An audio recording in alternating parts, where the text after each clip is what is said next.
lay soft in shadows dark, echoes in the silent park. Hum stands proud with heavy heart, in the night, just a spark. Harper sings ancient tales, secrets whisper in the gales, notes that weave through time and space. Hum looks up, finds his place. Comme toujours, je regarde l'émission de Philippe de Villiers sur CNews le vendredi soir. C'est un rendez-vous délicieux, tant par sa tenue, c'est la qualité des échanges et un état d'esprit qui est tout à fait revigorant dans l'ambiance dans laquelle nous sommes de décadence, de déclin, de tout ce que vous voulez. Et donc, du coup, il a évoqué, Philippe de Villiers a évoqué vendredi dernier, le 18 octobre, il a évoqué donc l'anniversaire de la mort de Marie-Antoinette qui a été exécutée le 16 octobre 1793. Et j'ai trouvé remarquable l'évocation de ce martyr fait par Philippe de Villiers, et je vous propose qu'on l'écoute ensemble. Nous sommes le 16 octobre 1793. Le tribunal révolutionnaire prononce la condamnation à mort de Marie-Antoinette, peine exécutée le jour même. Alors, le 28 juillet dernier, lors de la cérémonie d'ouverture des Jeux Olympiques, le monde entier a pu assister à une scène de décapitation fondatrice d'un nouveau régime. Devant une conciergerie embrasée par un retour de flamme vengeur, apparaît Marie-Antoinette, qui porte sa tête décapitée, sanguinolente, dans ses propres mains. Baptême festif, baptême de sang, baptême fondateur. Et oui, j'ai voulu rétablir la vérité de ce premier féminicide des nouvelles légitimités. Nous sommes le 14 octobre 1793. La foule se presse. La salle d'audience éclairée à la bougie vacille de tumulte. L'accusateur public, Fouquier-Tinville, est déjà à son ouvrage. Il désigne d'un doigt fébrile l'accusé sur son tabouret. « Veuve Capet, levez-vous !» Marie-Antoinette se lève. Elle se tient droite, altière. Et bientôt, elle toise ses procureurs. Vous pouvez bien être mes bourreaux, mes assassins, mais jamais vous ne serez mes juges.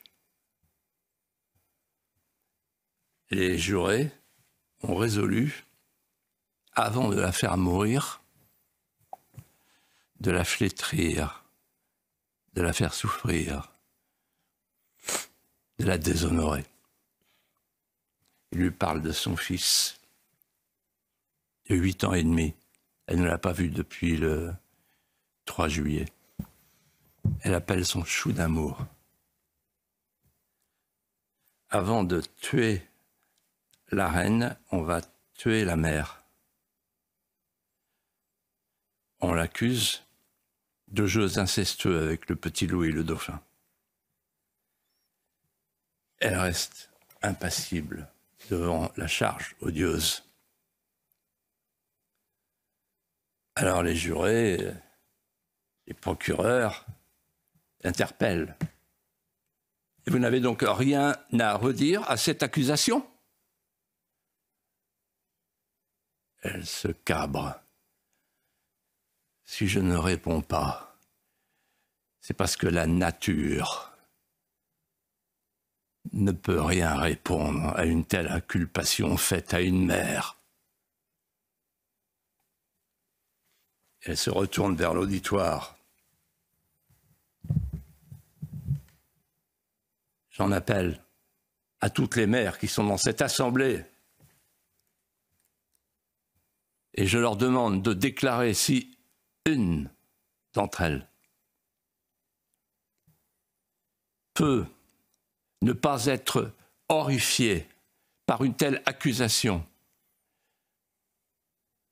qui vient blesser l'intimité d'une mère, l'intimité des mères. Justice parodique. Le procès est expédié en 2 jours.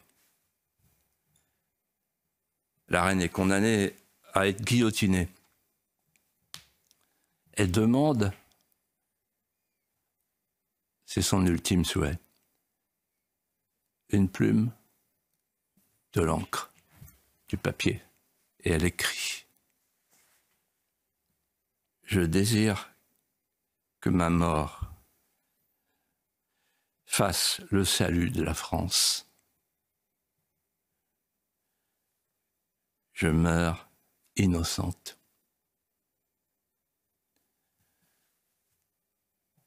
On lui lie les mains dans la charrette d'infamie.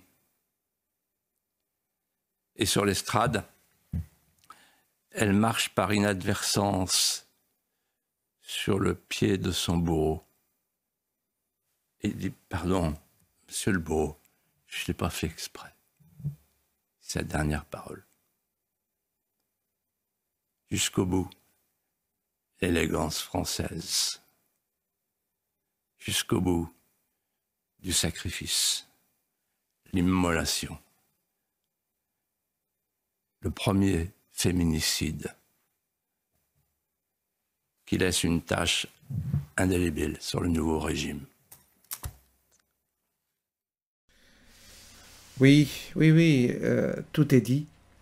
Une tache indélébile sur la France, sur ce régime en tous les cas, qui nous mène là où on en est aujourd'hui. Le déclin, vous savez, le déclin s'est fait progressivement.